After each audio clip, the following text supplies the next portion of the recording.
तो my dear students, सबसे पहले जो ना मतलब कोऑर्डिनेशन कंपाउंड के बारे में थ्योरी को देने वाला साइंटिस्ट है वर्नर्स, 1911 में दिए थे। इसके बाद मेरे भाई ये थ्योरी में बहुत फेलियर आया, बहुत लिमिटेशंस निकला। तो दूसरा थ्योरी आया valence bond theory. Valence bond theory आया। वैलेंस बॉन्ड थ्योरी में भी बहुत ज्यादा लिमिटेशंस यहाँ पे मिलता है मेरे। मतलब यहाँ पर कुछ मतलब आधा चीज एक्सप्लेन होगा, आधा चीज एक्सप्लेन हो ही नहीं पाता है। तो फिर इसको कमी को दूर करने के लिए क्रिस्टल फील्ड थ्योरी आया। क्रिस्टल फील्ड थ्योरी मेरे भाई, crystal field theory valence bond theory का कुछ लिमिटेशंस को तो दूर कर दिया आकर के, लेकिन तुम कहोगे सर सारे लिमिटेशंस दूर हुए, तो नहीं, क्रिस्टल फील्ड थ्योरी भी सारे लिमिटेशंस को दूर नहीं कर पाया। तो फिर मेरे भाई ये क्रिस्टल फील्ड के थ्योरी को दूर करने के लिए आया ligand field theory. Ligand field theory आया मेरे भाई, और मेरे भाई लिगेंड फील्ड थ्योरी भी फेल हो जाता है। तो मतलब ये थ्योरी और एक और दो थ्योरी बोल सकते हो आया, मतलब दोनों अलग ये दोनों बेटा एक्सपेरिमेंटल अप्रोच है। मतलब इसको हम लोग ऑन पेपर नहीं पढ़ सकते हैं, मतलब मेजर कर करके बताया जाता है, एक्सपेरिमेंटली मेजर किया जाएगा और फिर मेजर करके हम लोग इसको एक्सप्लेन कर देंगे। तो एक्सपेरिमेंट से तो सब कुछ एक्सप्लेन किया जा सकता है, कि जो आ रहा है बोल देंगे कि ये सच है इसका। तो थ्योरी से थ्योरी अपने पास में मेरे भाई यही तीनों है। वर्नर्स का थ्योरी जो कि गलत साबित हुआ था, बहुत ज्यादा ही गलत था मेरे भाई। वैलेंस बॉन्ड थ्योरी, इसका भी आधा चीज सही आधा चीज गलत है। फिर क्रिस्टल फील्ड थ्योरी, इसका भी 100% कुछ राइट नहीं है, मतलब इसमें भी लिमिटेशंस है। तो फिर ये एक्सपेरिमेंट से ही एक्सप्लेन हो पाता है, इसके अलावा कोई और दूसरा वे अपने पास में नहीं है माय डियर स्टूडेंट्स। ठीक है, तो आई होप आपको बात समझ में आई होगी। तो अभी हम लोग वैलेंस बॉन्ड थ्योरी से हम लोग क्या क्या काम करेंगे, एक ब्रीफ तुम्हें दे देते हैं। जस्ट लाइक मेरे भाई वही सब थ्योरी है जिस तरीके से केमिकल बॉन्डिंग में होता था। वैलेंस बॉन्ड थ्योरी से हम लोग हाइब्रिडाइजेशन निकालते थे, तो यहाँ पर भी हम लोग इससे हम लोग हाइब्रिडाइजेशन निकाल लेंगे। तुम लोग और क्या निकालेंगे, वहां पे हाइब्रिडाइजेशन मालूम हो जाता था, ज्योमेट्री बता देते थे। जैसे sp3 आया तो हम लोग तुरंत बोल देते थे टेट्राहेड्रल होगा, तो उसी तरीके से यहाँ पे भी आएगा sp3 तो टेट्राहेड्रल बोल देंगे। शेप मेरे भाई, वहां पे शेप जो होता था वो बॉन्ड के बेसिस पर बताते थे, यहाँ पे ज्योमेट्री शेप सब एक ही होता है। वहां पे शेप अलग हो सकता था, यहाँ पे नहीं, वैसा कुछ केस नहीं है। यहाँ पे ज्योमेट्री और शेप दोनों साथ साथ काम कर जाएगा, तो अपने को टेंशन नहीं है। डायरेक्टली हाइब्रिडाइजेशन से जो ज्योमेट्री बोलेंगे वही शेप भी होगा मेरे भाई। यहाँ पर से जब हम लोग देखेंगे तो नंबर ऑफ अनपेयर्ड इलेक्ट्रॉन बता सकते हैं कि कितना अनपेयर्ड इलेक्ट्रॉन है डी ऑर्बिटल्स पे। तो इसके थ्रू हम लोग उसका मैग्नेटिक प्रॉपर्टीज बता सकते हैं। मैग्नेटिक प्रॉपर्टीज यानी कि आपको एक बात पढ़ाया जाता है एटॉमिक स्ट्रक्चर में, mu equal to n into n plus two, Bohr's magneton में। इसको हम लोग बोलते हैं magnetic moment, where n is number of unpaired electron. याद आया कुछ? अच्छा, पूरा याद आ गया। बोर्स मैग्नेटन, तो ये होता था मैग्नेटिक प्रॉपर्टी। तो यहां से हम लोग ये भी बता सकते हैं कि मैग्नेटिक प्रॉपर्टीज क्या होगा। तो आप शुरुआत करते हैं मेरे भाई एक एक करके वैलेंस बॉन्ड थ्योरी से। हम लोग को क्या क्या फायदा होगा इस थ्योरी के बेसिस पर। थ्योरी पढ़ लिए। हाँ, वैलेंस बॉन्ड थ्योरी ऑलरेडी वही केमिकल बॉन्डिंग वाला भी, यहाँ पे हम कुछ नया नहीं बताएंगे क्योंकि वही सारी चीजें हैं। ठीक है, वर्नर्स थ्योरी हो गया है। हाँ, प्राइमरी वैलेंसी और सेकेंडरी वैलेंसी वाला। ये सब है। और सर ये क्लासिकल और नॉन क्लासिकल लिगेंड क्या होता है? हाँ, जो हम आपको बताए थे, पाई जो एक्सेप्ट कर रहा था, पाई एक्सेप्टर, याद करो कार्बोनिल जिसमें पाई बॉन्ड था, एंटी बॉन्डिंग मॉलिक्यूलर ऑर्बिटल में जो एक्सेप्ट कर रहा था, वही नॉन क्लासिकल लिगेंड्स है। लिखवाई भी थे वहां पर, पाई एक्सेप्टर लिगेंड्स को नॉन क्लासिकल लिगेंड्स भी कहते हैं। और बाकी जो इसमें नहीं करते पाई को एक्सेप्ट, वो सारे क्लासिकल लिगेंड्स हैं मेरे भाई। देखो, अब तुमको हम देखो, अब एक चीज बता दे रहे हैं कि मेरा यहाँ पर कोऑर्डिनेशन पढ़ाने का यहाँ पर से तरीका मेरा चेंज हो जाएगा। बहुत सारे टीचर से, बहुत सारे टीचर लोग से यहाँ पर से मेरा तरीका चेंज होने जा रहा है। देखो, अब जो एक्चुअल में हम बताने जा रहे हैं मेरे भाई, जो अब हम चीजें लिखेंगे वो मिक्स्ड होगा। मिक्स्ड कहने का मतलब तुम्हारे लिए आसान बनाई जा रही है। क्यों आसान बनाई जा रही है? अभी जस्ट तुमको बोले कि वैलेंस बॉन्ड थ्योरी में बहुत ज्यादा ही लिमिटेशंस है, और क्रिस्टल फील्ड थ्योरी में भी लिमिटेशन है। तो अब क्या करने जा रहे हैं हम, वैलेंस बॉन्ड थ्योरी और क्रिस्टल फील्ड थ्योरी का मिक्स्ड कॉन्सेप्ट हम तुमको दे देंगे एक साथ। हम नहीं बोलेंगे ये वैलेंस बॉन्ड थ्योरी से हो रहा है, ये क्रिस्टल फील्ड थ्योरी से हो रहा है, कि तुमको वहां पे एग्जाम में ये बताना नहीं पड़ेगा कि क्रिस्टल फील्ड थ्योरी से आ रहा है कि वैलेंस बॉन्ड थ्योरी से। हाँ, इसको हम एक्सप्लेन करेंगे क्रिस्टल फील्ड थ्योरी, ऐसा नहीं है कि नहीं पढ़ाएंगे, वो पढ़ाएंगे, लेकिन तुमको हम सवाल सॉल्विंग अप्रोच देने जा रहे हैं जो कि मिक्स्ड होगा, तुमको इससे कोई फर्क नहीं पड़ेगा। तो एकदम बिल्कुल आप रिलैक्स रहेंगे। बेटा देखो, अगर कोऑर्डिनेशन नंबर 2 आया, कोऑर्डिनेशन नंबर 2 आया तो इसका हाइब्रिडाइजेशन फिक्स्ड है कि एसपी आएगा, और इसका शेप बोलो या ज्योमेट्री बोलो लीनियर मिलेगा। तुमको ये तो लग रहा है ऐसा कि सर केमिकल बॉन्डिंग पढ़ रहे, बिल्कुल वैसा ही है, बस थोड़ा थोड़ा चेंजिंग होगा। मेरे भाई कोऑर्डिनेशन नंबर 2 आ जाए कहीं पे तो वो टेंशन ही नहीं है, आपको दो कॉम्प्लेक्सेस मिलेंगे, एजी प्लस और एयू प्लस, जहां पे ये मिल सकता है। आगे खत्म हो गया कोऑर्डिनेशन नंबर 2। मेरे भाई आपको कोऑर्डिनेशन नंबर 4 अगर मिलेगा तो यहां पर से अब प्रॉब्लम क्रिएट होना स्टार्ट होता है। तो आप बिल्कुल भी टेंशन नहीं लेंगे, आपको जैसे हम सिखाएंगे इसके अलावा दूसरे जगह से आप पढ़ेंगे तो आपको कंफ्यूजन के अलावा और कुछ क्रिएट होने वाला नहीं है। बेटा तो एक इसका हाइब्रिडाइजेशन DsP2 होगा, और इसी का एक और हाइब्रिडाइजेशन sp3 हो सकता है। इसका दो हाइब्रिडाइजेशन होता है। कब कौन होगा वो सारी चीजें आपको बताई जाएगी। मेरे भाई सबसे पहले ध्यान से सुनो, यहाँ पे s तो s ऑर्बिटल होगा। अब यहाँ पर अब जब हम बात करेंगे तो हमको बस एक सवाल का जवाब चाहिए, इस हमें बताओ पहले कि डी में से कौन से ऑर्बिटल्स होते हैं जो सिग्मा बॉन्ड बना सकते हैं। डी में ऐसे कौन से ऑर्बिटल होते हैं जो सिग्मा बॉन्ड बना सकते हैं। वो sir d x x square minus y, वो वाई स्क्वायर वाला, और उसके बाद sir d z d, square, z square, yes, है ना। डी तो ये जेड दो। स्क्वायर। तो मेरे में तुम अगर थोड़ा सोचो स्क्वायर प्लेनर कैसा होता है, इस टाइप का एक्स टाइप का शेप होता है। तो अब हमको हाइब्रिड ऑर्बिटल है तो सिग्मा बॉन्ड ही होता है, हाइब्रिड ऑर्बिटल सिग्मा बॉन्ड ही बनाता है। तो मेरे भाई इसमें से तुम किसको चूज करोगे, डी जेड स्क्वायर को कि d x square minus Y square को। पता नहीं सर। तो मेरे भाई स्क्वायर प्लेनर जैसा शेप डी जेड स्क्वायर तो लंबा होता है, रिंग होता है बीच पे, यस। समझ रहे हो। तो मेरे भाई यहाँ पे क्लियरली है कि यहाँ पे जो डी होगा वो D x square minus Y square होगा, D x square minus Y square होगा। और माय डियर स्टूडेंट्स, यहाँ पर जो एस होगा तो वो तो एस होगा। अब सवाल है, इसको अगर एक्स वाई एक्सिस पे लिए हो तो हमको जो पी भी लेना पड़ेगा वो एक्स और वाई एक्सिस वाला ही लेना पड़ेगा, समझ गए। तो ये ऑर्बिटल्स कौन कौन से इन्वॉल्व होंगे ये भी मालूम चल गया। और DsP2 से जो शेप मिलता है वो स्क्वायर प्लेनर मिलता है, स्क्वायर प्लेनर मिलता है अपने को। सर हाँ, ये d x square y square वाला क्यों लिए थे? क्योंकि हमको स्क्वायर प्लेनर शेप लाना था, चारों साइड पे लाना था एक्स की तरह से, स्क्वायर प्लेनर। अब यहाँ पर sp3 वाले में तुम सोचोगे तो ये तो क्लियर, ये तो कोई मजाक है मेरे में, s px py pz तीनों आएगा, ये तो नॉन प्लेनर होता भी है मेरे में। तो मेरे भाई इसका शेप टेट्राहेड्रल या ज्योमेट्री टेट्राहेड्रल होगा, इस पे कोई बहुत बड़ा रॉकेट साइंस इन्वॉल्व्ड नहीं है माय डियर स्टूडेंट्स, ठीक है। मेरे भाई अब हमको बताओ कि ये बातें समझ में आ गई, इसका मतलब ये हाइब्रिडाइजेशन किसका होता होगा, सेंट्रल मेटल का होता होगा या लिगेंड का होता होगा, क्या लगता है तुम्हें। सेंट्रल मेटल का हो। ऑब्वियस ही बात है सेंट्रल मेटल का। इसका मतलब ये जो सेंट्रल मेटल जो बॉन्ड बना रहा है, जो बॉन्ड बना रहा है उसका मतलब उसी की वजह से हाइब्रिडाइजेशन आ रहा है, number of sigma bond plus lone pair. इसका मतलब एक बात और समझ में आ रहा है कि जो लिगेंड्स आते हैं वो अपने लोन पेयर को, वो अपने लोन पेयर को मेरे भाई हाइब्रिड ऑर्बिटल में देते हैं। इस बात को लिखना चाहिए अपने को। एक बात यहां से कंक्लूड हुआ कि central metal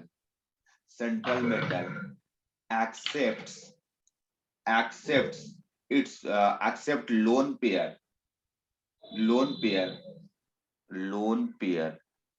from upcoming ligand, जो आता है ligands, upcoming ligands on its hybrid orbital, on its hybrid orbital central metal accept करता है लोन पेयर अपकमिंग लिगेंड से अपने हाइब्रिड ऑर्बिटल पे, अपने हाइब्रिड ऑर्बिटल पे एक्सेप्ट करता है मेरे भाई। तो आई होप ये लाइन तुमको समझ में आ गया होगा, तुम्हें जान करके अच्छा लगा होगा, खुशियां मिली होगी मेरे भाई। ठीक है, तो कोऑर्डिनेशन नंबर 4 होगा बेटा। तो आपको अब टेंशन लेने की जरूरत नहीं है, वहां पे दो तरह का पॉसिबिलिटी है, लेकिन हाँ तुमको दो में हम कब किसको चूज करेंगे मेरे वो हम बताएंगे, उसका टेंशन बिल्कुल नहीं लो, एकदम चिल रहो, चिलम नहीं लेने का मेरे भाई। तो अब हम तुमको कोऑर्डिनेशन नंबर 6 वाला भी बता देते, एक जगह पे रहेगा, ठीक है, नहीं तो फिर कंफ्यूजन हो सकता है कि पहले सवाल करा दे तुम, नहीं बेटर रहेगा कि पहले तुमको कॉन्सेप्ट पूरा दे दे। तो कोऑर्डिनेशन नंबर अगर 6 हुआ बेटा, तो 6 हुआ ना, तो देखो कोऑर्डिनेशन नंबर 4 में थोड़ा सा टेंशन था कि शेप बदल जाता था, शेप बदल जाता था, एक में टेट्राहेड्रल एक में स्क्वायर प्लेनर आ जाता था, लेकिन कोऑर्डिनेशन नंबर 6 है ना, तो इसमें हमेशा ऑक्टाहेड्रल ही होगा, इसमें हमेशा ऑक्टाहेड्रल ही होगा, ये फिक्स्ड है बेटा, ये फिक्स्ड है, तुमको फिक्स्ड है सर, यस फिक्स्ड है बेटा। अब ध्यान से देखना, इंपॉर्टेंट है मेरे भाई, यहाँ पर फिक्स्ड है माय डियर स्टूडेंट्स।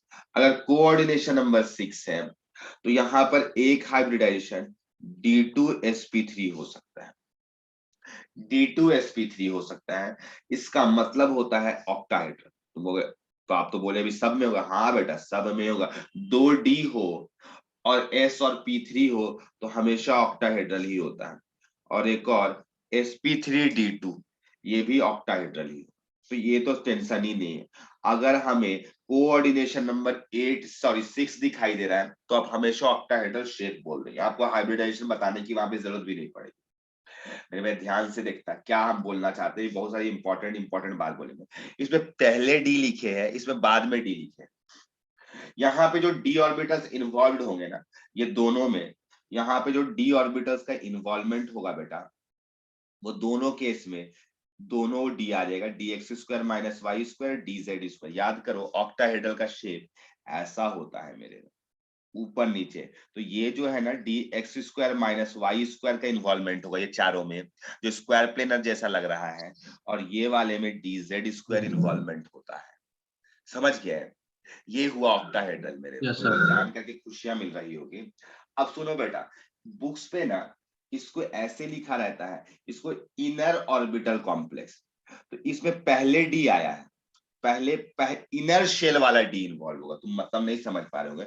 लेट से बेटा क्या मतलब है इसका, लेट से मान लो कि 3D जैसे किसी मेटल का कॉन्फ़िगरेशन लिखे और 3D आया मेरे, 1 2 3 4 5 हो गया, ये 3D आया, फिर 3D के बाद 4s भी होगा, 4s के बाद 4p भी होगा, और 4p के बाद 4d भी होगा मेरे भाई, 4p भी होगा और 4d भी होगा। तो मेरे भाई अगर तुम ना यहां से d इनर d 3D से लेकर के चूज किए तो ये D2sp3 बनेगा, और तुम अगर यहां से शुरू किए तो ये आउटर शेल वाला डी इन्वॉल्व हुआ है, sp3d2 4d इन्वॉल्व हुआ, ये इनर वाला डी इन्वॉल्व हुआ, तो ये इनर डी कहला रहा है, इनर शेल वाला, इनर शेल है, और ये वाला आउटर शेल है बेटा। तो इसीलिए इसीलिए इसको बोला जाता है इनर ऑर्बिटल कॉम्प्लेक्स, इसको बुक्स पे लिखा रहता है इनर ऑर्बिटल कॉम्प्लेक्स, और इसको लिखा रहता है आउटर ऑर्बिटल कॉम्प्लेक्स, इसको लिखा रहता है outer orbital complex. I hope आपको हम जो कहना चाहते थे वो समझ में आ गया है मेरे में कि क्या कहना चाहते थे, ठीक है? Yes sir.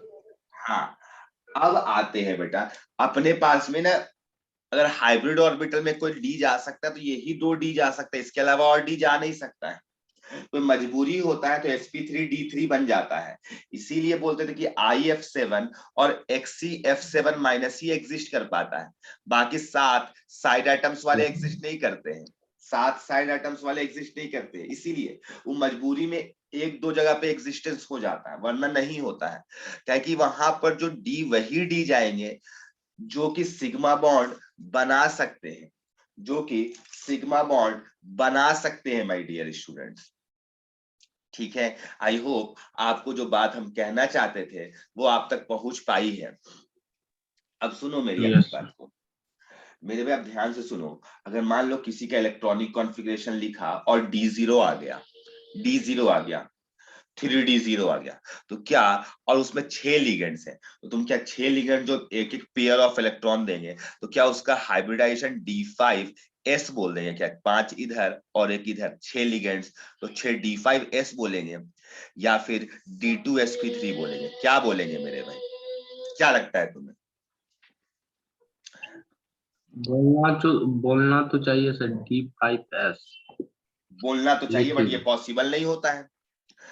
Yes sir. तो इसका मतलब अब हम लोग क्या बोलेंगे? D2sp3, D2sp3 बोलेंगे, क्योंकि D5S पॉसिबल नहीं है हाइब्रिडाइजेशन में पार्टिसिपेट करवा देना उसको।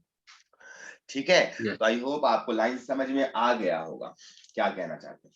तो मेरे भाई अगर 3D0 है यानी D0 है, तब भी तुम क्या बोलोगे? D2sp3। अच्छा, D1 हो गया, तब भी तो 4D का खाली है मेरे भाई, तब भी तो 4D का खाली है, तो क्या तब D4S बोल दोगे क्या? D4sp बोल दोगे क्या? ना, ऐसा नहीं बोलते हैं, तो नहीं बोलते हैं। अब आया बात कि अगर D2 होगा, D3 होगा, मेरे भाई अप टू D3 तक हमारे पास में ऑप्शन है। अगर D3 कॉन्फ़िगरेशन आ रहा है किसी मेटल का, तो तब तक हम लोग क्या बोलते रहेंगे? D2sp3, क्योंकि लास्ट वाला दो D हमेशा खाली रहेगा, लास्ट वाला दो D हमेशा खाली रहेगा। यहाँ पर कोई पेयरिंग का बात नहीं करेंगे। पेयरिंग का मतलब क्या होता है, जैसे मान लो 5 इलेक्ट्रॉन है और स्ट्रॉन्ग फील्ड आ गया बेटा, तो जैसे ये 2 इलेक्ट्रॉन उठ करके इसमें आ जाएगा, पेयर्ड हो जाएगा, या 6 आ गया तो 3 पेयर्ड बन जाएगा, ये मतलब है। 2 ठो खाली कर देंगे, स्ट्रॉन्ग फील्ड के। तो यहाँ पे D0 से D3 में हमें कोई मतलब ही नहीं है, कोई मतलब नहीं है बेटा। पेयरिंग कराओ चाहे नहीं कराओ, हमेशा D2sp3 आएगा। और वैसे D0 से D3 में पेयरिंग नहीं होता है, क्यों? जरूरत ही नहीं पड़ता, जरूरत पड़ेगा तब तो पेयरिंग होगा। सवाल ये सब सर देखेंगे, क्या रीजन मिलेगा आपको। हाँ, क्या हो बोलना है? क्या, थोड़ा सर पता नहीं चल रहा है हो क्या रहा है। टेंशन मत लो, अभी सब पता चलेगा मेरे को। देखो, हम क्या कहना चाहते हैं, अभी D4 लिखेंगे ना तो आपको समझ में आ जाएगा, तुमको क्लियर हो जाएगा। अभी बस थोड़ा सा वेट कर लो, बस 1 मिनट का मेरा है। यहाँ पे पेयरिंग नॉट टेक्स प्लेस, बस अभी इतना लिखो तो, और उसके बाद D4 समझ लो, तुमको सब समझ में आ जाएगा, धीरे धीरे क्लियर होगा बेटा। D0 से D3 रहेगा तो आपका हाइब्रिडाइजेशन D2sp3 हो। अब सुनो क्या बोलना चाहते हैं। जैसे मान लो बेटा D4 आ गया, तो तुम D4 3D4 आ गया, तो तुम D4 में कैसे इलेक्ट्रॉन भरोगे? हमको सच सच बताना, क्या ऐसे नहीं भरोगे नॉर्मली? हुंडसूल है ना, हुंडसूल लगाओगे मेरे भाई, पहले सिंगल भरते हैं फिर पेयरिंग होता है। तो सुनना, यस सर। अब ये जो ऑर्बिटल्स, जो सबशेल्स होते हैं मेरे भाई, न्यूक्लियस है, इस तरीके से सबशेल्स होगा, तो इसके पीछे में भी सबशेल्स होगा। तो होता क्या है ना मेरे भाई, स्ट्रॉन्ग फील्ड, स्ट्रॉन्ग फील्ड कहने का मतलब ताकत वाला, जिसके पास में ज्यादा ताकत है, वो क्या करता है ना मेरे भाई, पीछे से धक्का देना शुरू करता है। ताकत है ज्यादा तो धक्का देता है। तो होता क्या है मेरे भाई, जो जो अनपेयर्ड इलेक्ट्रॉन था वो धक्का पड़ने से पेयर होने लग जाते हैं। यानी पेयरिंग में क्या हो जाएगा, ये जैसे D4 है तो ये पेयरिंग ऐसे कर सकता है मेरे, ये दोनों पेयर्ड हो जाए। तो तुमको इससे फायदा क्या होगा सर आपको अपने को? इससे फायदा ये होगा ना मेरे भाई कि जो आउटर इलेक्ट्रॉन लिगेंड आएगा ना, वो इनर शेल में जाएगा, इनर शेल वाले में जाएगा, इनर सब शेल में, जिसका एनर्जी कम है। हर कोई चाहता है कि कम एनर्जी वाला में जाए, हर कोई चाहता है कम एनर्जी वाला में जाए, तो क्या करता है ना, आकर धक्का दे पा लेता है। लेकिन यही वीक फील्ड लिगेंड होता है, यानी वीक फील्ड हम लोग सब नाम दिए हैं कि जो धक्का दे पा रहा है वो स्ट्रांग है, जो धक्का नहीं दे पा रहा उसको वीक बोल रहे हैं। तो जो धक्का नहीं दे पाता उसमें पेयरिंग नहीं होगा मेरे भाई, तो उसमें दूसरा वाला पार्टिसिपेट करेगा। क्या बोले, बात समझ में आया? जल्दी बताओ। थोड़ा थोड़ा सर। थोड़ा थोड़ा आ रहा है, शाबाश, वेरी गुड माय डियर। थोड़ा ही थोड़ा भी आएगा, धीरे धीरे। अब सुनना, अब धीरे धीरे बताएंगे मेरे भाई, सारी बातें आपको समझ में आएगी। तो जैसे D4 आया बेटा, अब ये तो मैं कॉन्सेप्ट दिए, नॉर्मल सा ब्रीफ दिए। अब जैसे यहाँ पर अगर बेटा D4 आया, तो D4 के केस में तुम इलेक्ट्रॉन नॉर्मली भरता ऐसे, नॉर्मली भरता ऐसे 1 2 3 4 भरता मैं, ठीक है, ऐसे भर देता, ऐसे भर देता। और मेरे अगर नॉर्मली अभी हाइब्रिडाइजेशन के बारे में बोल देते तो तुम बोल देता सर डी से शुरुआत कर दो, DsP3D। तो मेरे में कभी भी ऐसा नहीं होता है कि एक डी पहले भी एक डी बाद में, चाहे कि जब ऑर्बिटल्स ओवरलैपिंग करके जब बनाते हैं हाइब्रिड ऑर्बिटल तो सेम एनर्जी वाले का होना चाहिए। ये कॉन्सेप्ट आपको हम पढ़ाए थे केमिकल बॉन्डिंग में, सेम एनर्जी डिफरेंस या लेस एनर्जी डिफरेंस जहां पर होता है वहीं पर हाइब्रिडाइजेशन पॉसिबल होता है। ऐसा नहीं कि कहीं भी हाइब्रिडाइजेशन करा दिए मेरे भाई, नहीं। तो 3D और 4D कभी भी साथ में हाइब्रिडाइजेशन भी इन्वॉल्व नहीं हो पाता है, या तो दोनों 3D का होगा या तो दोनों 4D का होगा, लेस एनर्जी डिफरेंस होना चाहिए हाइब्रिडाइजेशन के लिए। ये कॉन्सेप्ट था, बहुत अच्छे तरीके से आपकी कॉपी में लिखा हुआ भी होगा, आप रीड करेंगे तो मिल भी जाएगा। अब ध्यान से सुनो मेरे में, तो सवाल ये है कि अगर ये वीक फील्ड लिगेंड रहा और लेट से ये 3D है तो मेरे भाई वीक फील्ड लिगेंड रहा तो धक्का नहीं दे पाएगा। वैसे केस पे इसका हाइब्रिडाइजेशन अगर वीक फील्ड लिगेंड रहा मेरे भाई, तो वो अपना इलेक्ट्रॉन ला करके 4s से शुरुआत करेगा भरना, 4s 4p, और कोऑर्डिनेशन नंबर अगर 6 है तो बाकी अपना वो 4d में भर देगा, तो वो sp3d2 हो। समझ गए? ऐसे कब? ये वीक फील्ड लिगेंड, वो धक्का नहीं दे पाया, उसके पास में ताकत नहीं है मेरे भाई, ताकत। अब मान लो स्ट्रॉन्ग फील्ड लिगेंड आ गया मेरे, तो उसको तो 2 ही डी का चाहिए ना, उसको तो 2 ही डी चाहिए। तो वो पूरा नहीं, बहुत ज्यादा जोर से धक्का नहीं बोलेगा, बोलेगा हमको जितना जरूरत है ताकत लगाने का हम उतना ही लगाएंगे। तो एक को पेयरिंग करा देगा, वो एक को पेयरिंग करा देगा और उसका काम हो जाएगा। तो देखो तो वहां पर ये डायरेक्टली D2sp3 हाइब्रिडाइजेशन हो गया, D2sp3 हो गया। जब स्ट्रॉन्ग रहेगा तब। सिमिलरली बेटा अगर D5 होता तो ऐसे केस को कहते हैं पार्शियल पेयरिंग हुआ है पूरा। इसमें D4 के केस पे पेयरिंग कंप्लीट नहीं हो पाता है, पार्शियल पेयरिंग हो जाता है। D5 के केस में माय डियर स्टूडेंट अगर वीक फील्ड आया तो पांचों में भरा रहेगा, पांचों में इस तरीके से भरा रहेगा, एक एक एक एक, तो इसका भी हाइब्रिडाइजेशन sp3d2 हो जाएगा।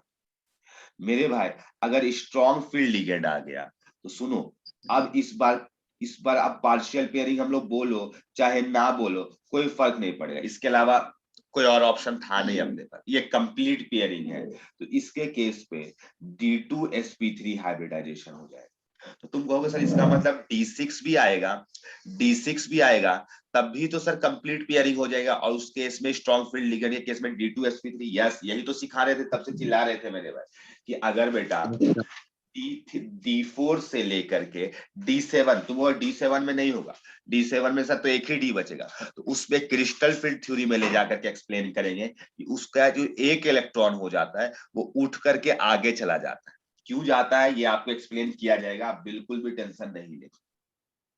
तो मेरे भाई हम सेकेंड नंबर बात लिखने जा रहे हैं, अगर D4 से D7 हो, अगर D4 से D7 हो माय डियर स्टूडेंट, अगर D4 से D7 हो तो उस केस पे दो कैटेगरी पे बटेगा, दो कैटेगरी पे बटेगा, एक स्ट्रॉन्ग फील्ड लिगेंड के लिए और एक वीक फील्ड लिगेंड के लिए। तो फॉर SFL और for WFL, weak field ligand और स्ट्रॉन्ग फील्ड लिगेंड। तो बेटा जब वीक फील्ड लिगेंड होगा तो उस केस में हाइब्रिडाइजेशन इसका sp3d2 आ जाएगा कोऑर्डिनेशन नंबर 6 पे, और स्ट्रॉन्ग फील्ड लिगेंड होगा तो D2sp3 आ जाएगा, D2sp3 आ जाएगा मेरे। अब सुनना, यानी कि स्ट्रॉन्ग फील्ड लिगेंड के केस में यहाँ पे पेयरिंग हुआ है, पेयरिंग टेक्स प्लेस। तो मेरे भाई एक लाइन और तुम्हारे मुंह से सुनना चाहते हैं कि इसको तुम इनर ऑर्बिटल कॉम्प्लेक्स कहोगे कि क्या कहोगे? इनर। यस, इसको तुम इनर कहोगे क्योंकि इनर वाला ऑर्बिटल इन्वॉल्व है, इनर ऑर्बिटल कॉम्प्लेक्स कहा जाता है।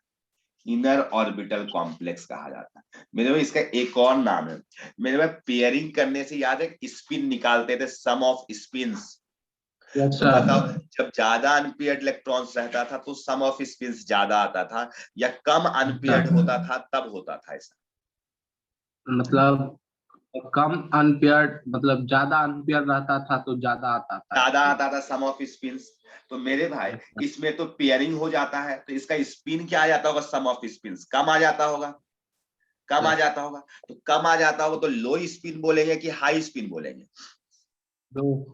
यस, लो स्पिन बोलेंगे, लो स्पिन कॉम्प्लेक्स कहेंगे इसको हम लोग, लो स्पिन कॉम्प्लेक्स कहेंगे बेटा। तो आई होप आपको नाम भी समझ में आ जा रहा है, क्यों नाम दिया जा रहा है, कैसे नाम दिया जा रहा है।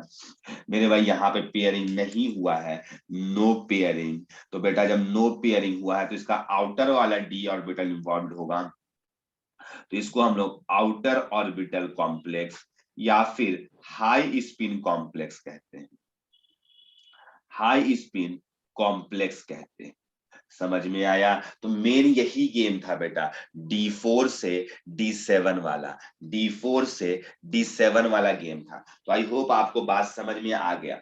अब जब तुम D8 लोगे ना मेरे भाई, तो D8 से अब कोई फायदा ही नहीं होगा। D8 को तुम पेयरिंग भी कराओगे ना D8 को, तो सोचो तो एक ही D बचेगा, तो क्या उसको हाइब्रिडाइजेशन में इंक्लूड करेंगे लास्ट वाला D? तो सवाल है नहीं इंक्लूड करेंगे। D8 से D10 में फिर से स्ट्रॉन्ग हो चाहे वीक हो कोई मतलब नहीं बनेगा, वहां पर हमेशा हाइब्रिडाइजेशन क्या आ जाएगा, क्या आएगा? थोड़ा तुम्हारे मुंह से सुनना चाहते हैं। sp3d2। यस, sp3d2 आ जाएगा। तो यही लाइन था मेरे सामने जो तुमको मेन चीज समझाना था। मेन तुमको हाइब्रिडाइजेशन का कॉन्सेप्ट हम दे दिए, ये बहुत इंपॉर्टेंट कॉन्सेप्ट था।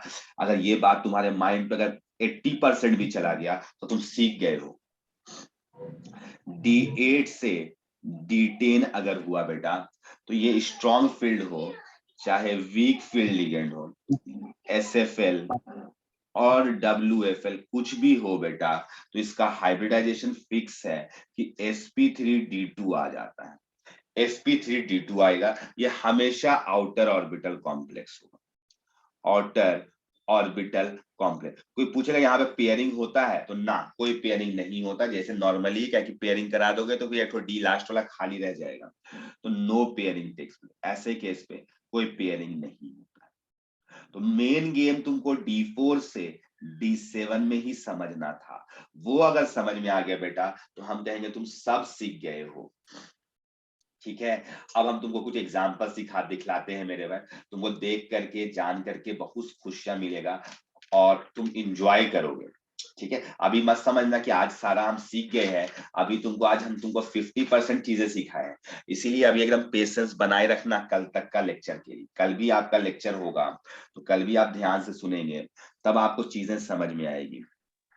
नंबर 1, अब एग्जाम्पल डिस्कशन करने जा रहे हैं मेरे भाई। जो एग्जाम्पल्स है, मेरे एग्जाम्पल्स इस चैप्टर के ऐसे होंगे कि डायरेक्टली एग्जाम में आ जाएंगे। तो वो ऐसा होगा, यस बेटा हम जो बोल रहे हैं सच बोल रहे हैं, सच के सिवा कुछ नहीं बोलते हैं। NH होल 6 3+, ठीक है, क्रोमियम NH3 होल 6 3+। मेरे भाई अब हम चाहते हैं कि तुम लोग इसका पहले हाइब्रिडाइजेशन बताओ, आराम से बताओ, एक बता देते, एक बताते हैं तुम लोगों। वैसे तुम बता सकता था। तो मेरे भाई यहाँ पे क्रोमियम का ऑक्सीडेशन नंबर निकालो, +3 है। अब तुमको याद होना चाहिए, साइंस तेरी वाह करे करे, क्रोमियम इसका एटॉमिक नंबर 24 है बेटा। तो 24 पहले क्रोमियम का लिखो, फिर क्रोमियम +3 का लिखना। तो क्रोमियम का लिखोगे तो 4s1 3d5, एकदम कॉन्फ़िगरेशन पता होना चाहिए, कॉन्फ़िगरेशन पता होना चाहिए, 4s1 3d5। अब तुमको क्रोमियम का +3 का लिखना, तो आउटर शेल से पहले निकालेंगे, तो S चला गया, तो 3d कितना आ जाएगा, 3 आ गया। तो बेटा 3d 3 आ गया, और कोऑर्डिनेशन नंबर सिंस 6 है, कोऑर्डिनेशन नंबर 6 है, तो तुम डायरेक्टली नहीं बोल सकते हो कि सर इसका हाइब्रिडाइजेशन D2sp3 आएगा। Yes sir. निकल गया हाइब्रिडाइजेशन। मेरे भाई जब हाइब्रिडाइजेशन पता चल गया तो तुम इसका ज्योमेट्री या शेप नहीं बता सकते हो क्या? Yes sir, octahedral. ऑक्टाहेड्रल। मेरे भाई जब तुमको ये बात भी पता चल गई यहाँ पे पेयरिंग होगा नहीं, तो हम तुमसे पूछेंगे बेटा अनपेयर्ड इलेक्ट्रॉन कितना होगा, तो तुम ये नहीं बता सकते हो क्या? Yes sir. 3 हो जाएगा, है ना? सर तो ये 3 हो गया अनपेयर्ड इलेक्ट्रॉन, तो क्या डाई मैग्नेटिक होगा कि पैरामैग्नेटिक होगा? पैरामैग्नेटिक। पैरामैग्नेटिक हो जाएगा। पैरामैग्नेटिक हो गया, ये भी मालूम चल गया तुमको पैरामैग्नेटिक। मेरे में म्यू निकालने के लिए बोलेंगे तो म्यू कितना आ जाएगा इसका? 3 into 5, 3 5 15, √15 आ जाएगा। समझ गए? Bohr's magneton. तो मेरे भाई कितना आसान है, कितना आसान लग रहा है, समझ गए? तो माय डियर स्टूडेंट्स, तुम्हारे लिए और प्रश्न है। चलो मेरे भाई NiNH3 होल 6 2+ का हमको ये सारी बातें आराम से कॉपी में बनाओ, बन जाएगा तो हमको बोलना, फिर आंसर मिलाना। पहले बनाओ इसे, NiNH3 होल 6 2+ का आराम से बनाओ, कोई जल्दीबाजी नहीं है। Ni का एटॉमिक नंबर बोलिए। 28 होता है।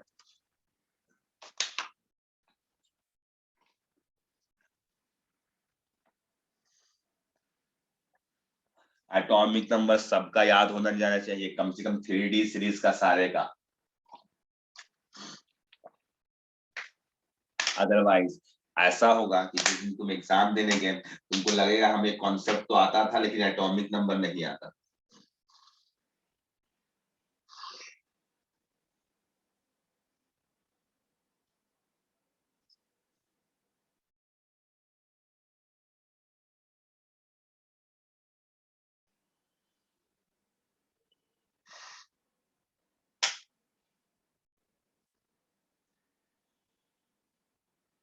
इसका भी वही सर, D2sp3।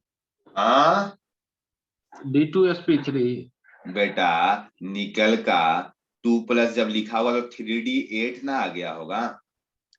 3+ है। Ni बेटा यहाँ पे +2 है, यस सर। तो 4s2 3D8 ना आएगा, तो 2+ में से 2 चला गया, तो इसका वो हाइब्रिडाइजेशन तो जो है, गलती कर दिया, sp3d2, तो ये क्या बन जाएगा? ऑक्टाहेड्रल, ऑक्टाहेड्रल बन जाएगा। और ऑक्टाहेड्रल बन गया तो कभी कभी आउटर ऑर्बिटल कॉम्प्लेक्स है, इनर ऑर्बिटल सब बताना पड़ेगा। sp3d2 है तो आउटर ऑर्बिटल कॉम्प्लेक्स हो जाएगा। अनपेयर्ड इलेक्ट्रॉन इस पे कितना हो जाएगा? तो 3D8 का बना के देख लेना। सिंस यहाँ पे पेयरिंग कुछ नहीं हुआ तो पेयरिंग नहीं होगा, कहे कि यहाँ पे कोई मतलब ही नहीं है, तो मेरे भाई इस पे 2 Ni का तो अनपेयर्ड सर आप इलेक्ट्रॉन बोले, मिलेगा। पैरामैग्नेटिक क्या हुआ? Ni का तो आप बोले थे सर 28 होता है। हाँ, तो Ni का 28 होता है बेटा, तो तो 4s2 2 इलेक्ट्रॉन 3D8 होता, 3D7 आ जाए।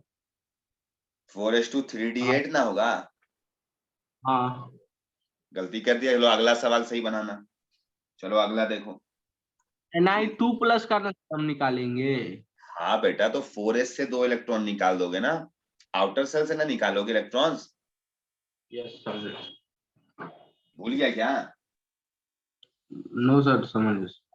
हाँ, थर्ड नंबर Fe F6 3- का बनाओ। Fe इस बार हम चाहते सही बनाओ, Fe F6 3- का बनाओ। Fe का सर 27 होता है क्या? 26 होता है एटॉमिक नंबर। इस बार सर सही बना देंगे। पक्का ना? यस सर, उम्मीद करते हैं। 4s2 3D 36।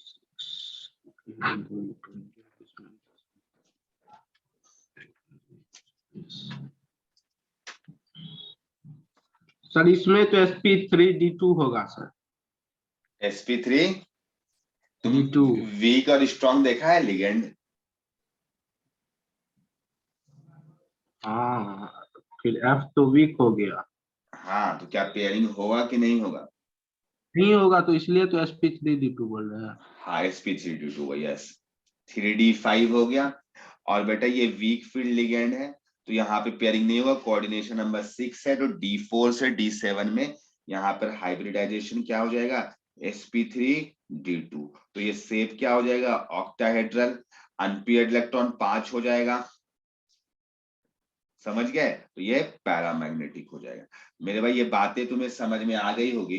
अब नेक्स्ट क्लास में इससे अच्छा हेवी और कॉन्सेप्ट देंगे, ठीक है। ये सब तो हुआ जो कि अभी तुम निकालने के लिए नॉर्मल तुमको अच्छा लग रहा होगा सब देख देख करके। अब यहाँ पर सिंस हम बोल दिए कि कुछ एक्सपेरिमेंटल फैक्ट्स है यहाँ पर, तो इसलिए एक्सेप्शंस आएंगे, बहुत ज्यादा नहीं, 2-3 एक्सेप्शंस है, क्योंकि बहुत बड़ा रॉकेट साइंस नहीं है।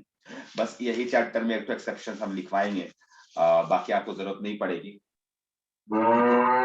तो मेरे भाई यही सारा आपको पढ़ना था। आई होप आपको बातें समझ में आ गई होगी, लाइंस क्लियर हो गए होंगे। आज के लिए इतना ही मेरे भाई।